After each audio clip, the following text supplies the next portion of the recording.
ஆட்டுக்குட்டியும் தந்திர ஓநாயும். ஒரு அழகான கிராமத்தில் வெள்ளை நிற ஆட்டுக்குட்டி ஒன்று இருந்தது. அதன் பெயர் பட்டு. பட்டு மிகவும் குறும்புக்காரன். நாள் முழுவதும் துள்ளிக் குதித்து விளையாடுவான். ஒருநாள் பட்டு வீட்டின் முன் விளையாடிக் கொண்டிருந்தான்.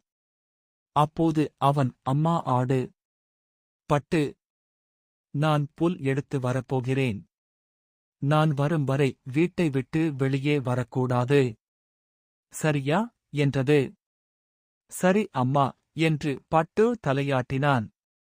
அம்மா சென்றதும் பட்டு ஜன்னல் வழியாக வெளியே பார்த்துக் கொண்டே இருந்தான். அதே நேரத்தில் காட்டில் இருந்து ஒரு பசித்த ஓநாய் வந்தது. ஆஹா, இங்கே ஒரு சின்ன ஆட்டுக்குட்டி இருக்கிறதே, இதுதான் இன்றைய சாப்பாடு என்று நினைத்தது. ஓநாய் கதவைத் தட்டியது. ட ட ட.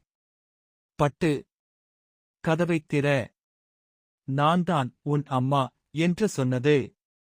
பட்டு சிரித்தான். அடடா, என் அம்மாவின் குரல் இப்படி கரகரப்பாக இருக்காது. நீ யார் என்று கேட்டான். ஓநாய் வெட்கப்பட்டு ஓடிவிட்டது. சிறிது நேரம் கழித்து தேன் குடித்து குரலை மென்மையாக்கி மீண்டும் வந்தது. ட ட ட. பட்டு கண்ணு, கதவைத் திற, நான்தான் அம்மா என்று இனிமையாக பேசியது. பட்டுக்கு கொஞ்சம் சந்தேகம் வந்தது. அவன் ஜன்னல் வழியாக எட்டிப் பார்த்தான். அடடே, வெளியே நின்றிருந்தது ஓநாய். அதன் பெரிய கருப்பு கால்கள் தெளிவாகத் தெரிந்தன. உடனே பட்டு சிரித்துக்கொண்டு, ஓநாய் மாமா, உங்கள் குரல் மாறியிருக்கலாம். ஆனால் கால்களை மாற்ற மறந்துட்டீங்களே என்றான். ஓநாய் அதிர்ச்சியடைந்தது. அடப்பாவி, இதுக்கு இவ்வளவு அறிவா என்று நினைத்தது. பட்டு உடனே, காப்பாத்துங்க, ஓநாய், ஓநாய் என்று சத்தமாக கத்தினான். அந்த சத்தத்தைக் கேட்டு கிராமத்து நாய்களும் விவசாயிகளும் ஓடி வந்தனர்.